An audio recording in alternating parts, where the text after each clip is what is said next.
क्या आपको पता है कि इस वक्त हमारे शरीर के ठीक बीचों बीच एक ऐसी नली है जिसमें इतना तेज और खतरनाक एसिड भरा है जो एक लोहे के रेजर ब्लेड को भी आसानी से गला सकता है। फिर भी हम आराम से बैठे हैं और वो एसिड अपना काम कर रहा है। और सबसे बड़ी बात तो ये है कि अगर हम अपने पूरे पाचन तंत्र को खोलकर जमीन पर बिछा दें तो उसका कुल क्षेत्रफल एक टेनिस कोर्ट के बराबर होगा। ये कोई साइंस फिक्शन फिल्म की कहानी नहीं है, बल्कि उस चमत्कार की हकीकत है जिसे हम अपना शरीर कहते हैं। हाँ, और आज की इस गहरी चर्चा में हम इसी रहस्य को सुलझाने वाले हैं, जिसे हमारे नोट्स में डाइजेस्टिव बायोफैक्ट्री कहा गया है।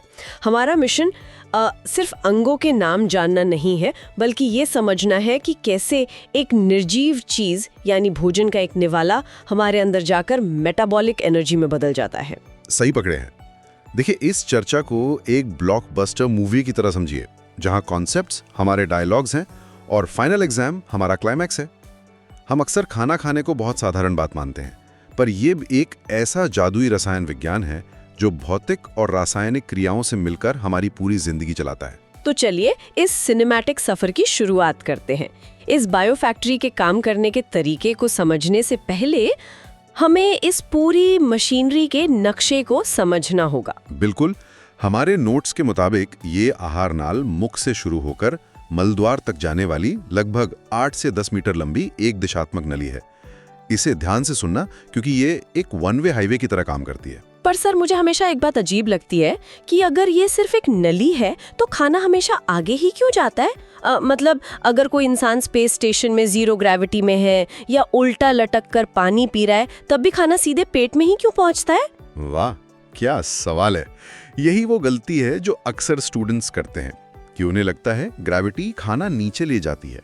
अगर ऐसा होता तो सोते वक्त हमारा खाना पेट तक पहुंच ही नहीं पाता। अच्छा, तो फिर गुरुत्वाकर्षण के विपरीत खाना आगे कैसे बढ़ता है? असल में आहार नाल की दीवारें बहुत ही खास तरह की मांसपेशियों से बनी होती हैं। ये मांसपेशियां एक रिदमिक लहरदार गति पैदा करती हैं, जिसे पेरिस्टालसिस या क्रमाकुंचन गति कहते हैं। क्या इसे हम टूथपेस्ट की ट्यूब को नीचे से दबाकर पेस्ट निकालने जैसी प्रक्रिया मान सकते हैं? एकदम सटीक एनालॉजी है। मांसपेशियां खाने की ठीक पीछे सिकुड़ती हैं और उसे आगे धकेलती हैं। और इस हाईवे के शुरू में एक और बहुत ही क्रिटिकल मैकेनिज्म काम करता है, ग्रसनी के पास। हाँ, श्वास नली और ग्रास नली वाला हिस्सा। तो खाना फेफड़ों में जाने से कैसे रुकता है? क्योंकि कई बार जल्दबाजी में खाते समय हमें फंदा लग जाता है ना। वहां पर एपिग्लॉटिस नाम का एक छोटा सा ढक्कन होता है। जैसे ही हम कुछ निगलते हैं, ये एपिग्लॉटिस तुरंत श्वासन नली के ऊपर गिरकर उसे सील कर देता है। ये एक बेहतरीन बायोलॉजिकल सिक्योरिटी गार्ड है, ताकि खाना फेफड़ों में ना जाए। वाह सर, ये तो एकदम परफेक्ट सिक्योरिटी हो गई। खैर, ये तो हुई हाईवे की बात, पर इस सफर की शुरुआत में यानी मुख में जो ब्रेकडाउन होता है वो भी कम दिलचस्प नहीं है। एकदम सही। सफर की शुरुआत भौतिक रूप से चीजों को तोड़ने फोड़ने से होती है। इंसान के 32 दांतों का स्ट्रक्चर बहुत खास है। इसे ऐसे याद रखें: 8 कृंतक काटने के लिए, 4 रदनक चीरने के लिए, 8 अग्रचवर्णक और 12 चवर्णक पीसने के लिए होते हैं।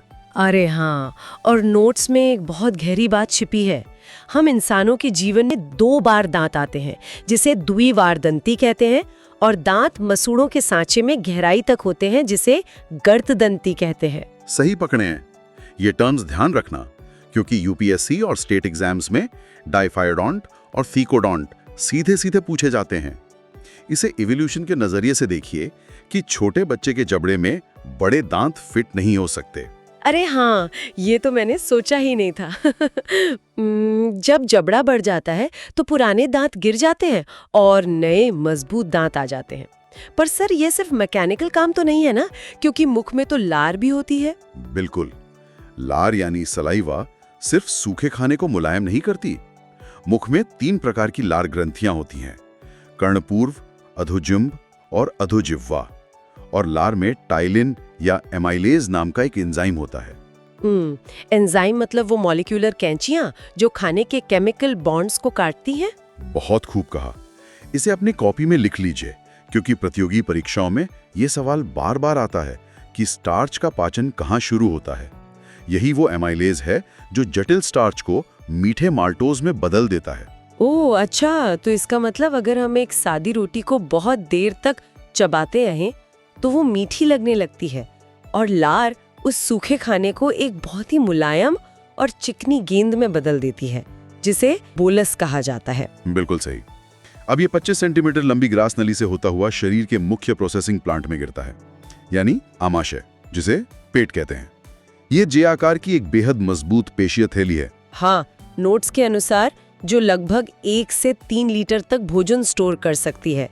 इसके 3 मुख्य हिस्से होते हैं, कार्डियक, फंडस और पाइलोरिक। यहाँ भोजन पिसकर और एसिड में मिलकर एक गाढ़े पेस्ट में बदल जाता है, जिसे काइम कहते हैं। मैं इसे एक बायोलॉजिकल सीमेंट मिक्सर कहता हूँ, क्योंकि यहाँ खाना सिर्फ रखा नहीं जाता, उसे बुरी तरह मथा जाता है और इसी में वो खतरनाक हाइड्रोक्लोरिक एसिड होता है जिसकी हमने शुरुआत में बात की थी। यहीं पर मेरे दिमाग में एक सवाल आता है, अगर ये एसिड इतना ही तेज है तो ये आमाशय की थैली को खुद क्यों नहीं जला देता? ये शरीर के सबसे शानदार बचाव तंत्रों में से एक है। आमाशय की ऑक्जेंटिक कोशिकाएं इस तेज एसिड को निकालती हैं, पर साथ ही पेट की दीवारें अपने बचाव के लिए म्यूकस या श्लेष्मा की एक मोटी ढाल भी बनाती हैं। यानी एक तरफ तेज एसिड अपना काम कर रहा है और दूसरी तरफ वो चिपचिपी ढाल आमाशय को सुरक्षित रख रही है। एकदम सही। अब यहाँ से मुझे नोट्स में दिए गए आयुर्वेद के नजरिए की याद आती है। प्राचीन काल से ही इस सिस्टम को बहुत गहराई से समझा गया है। आयुर्वेद में इस पूरी पाचन प्रक्रिया को जठराग्नि कहा गया है। ये बहुत ही गहरा कनेक्शन है। आधुनिक विज्ञान जिसे एसिड और एंजाइमिक प्रतिक्रियाएं कहता है, उस प्राचीन विज्ञान ने उसे ही जठराग्नि के रूप में पहचाना।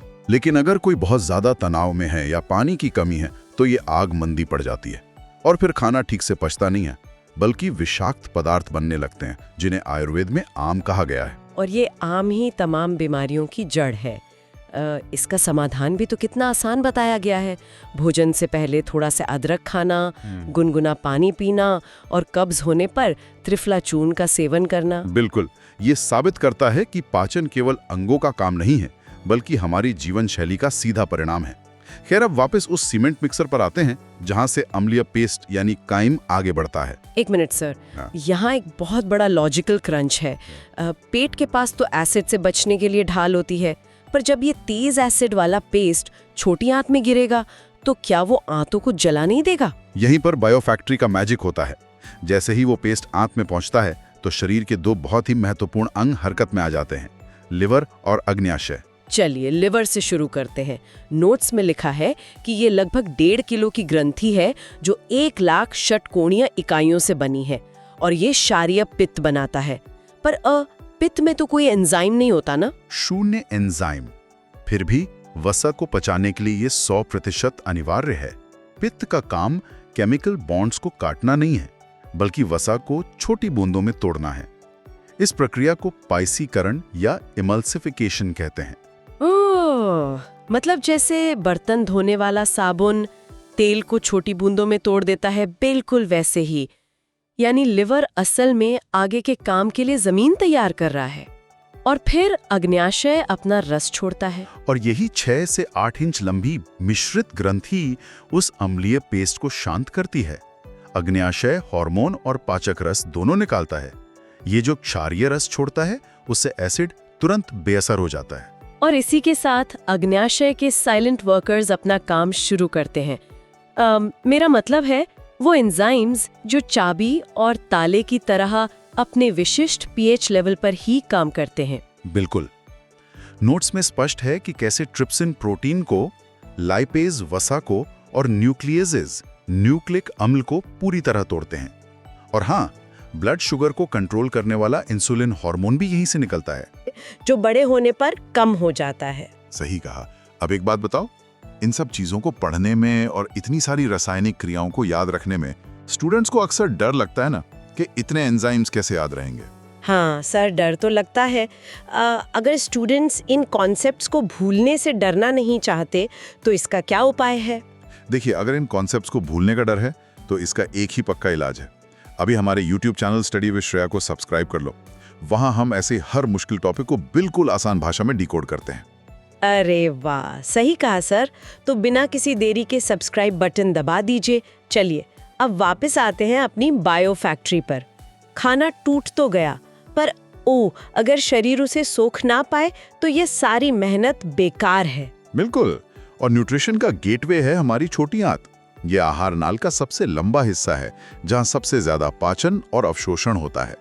यहीं पर प्रोटीन एमिनो अम्ल में और वसा वसीयक अम्ल में बदल जाता है। यहाँ मेरा सवाल ये है कि ये अवशोषण होता कैसे है? आंत तो एक नली है, तो ये वो एमिनो एसिड्स नली को पार करके खून में कैसे पहुंचते हैं? प्रकृति ने यहाँ विलाई नाम की संरचनाएं बनाई हैं। आंत की अंदरूनी सतह पर उंगलियों जैसी ये संरचनाएं सोखने की क्षमता कई गुना बढ़ा देती हैं, और अंतिम भाग इलियम में तो पित्त लवणों का पुनरावशोषण भी हो जाता है। तो अगर सारा काम छोटी आंत में ही हो गया, तो बड़ी आंत क्या करती है? क्या वो सिर्फ एक वेस्ट मैनेजमेंट सिस्टम है जहां बचा हुआ पानी फिल्टर होता है? तकनीकी रूप से बड़ी आंत में कोई एंजाइमी पाचन नहीं होता, ये सच है।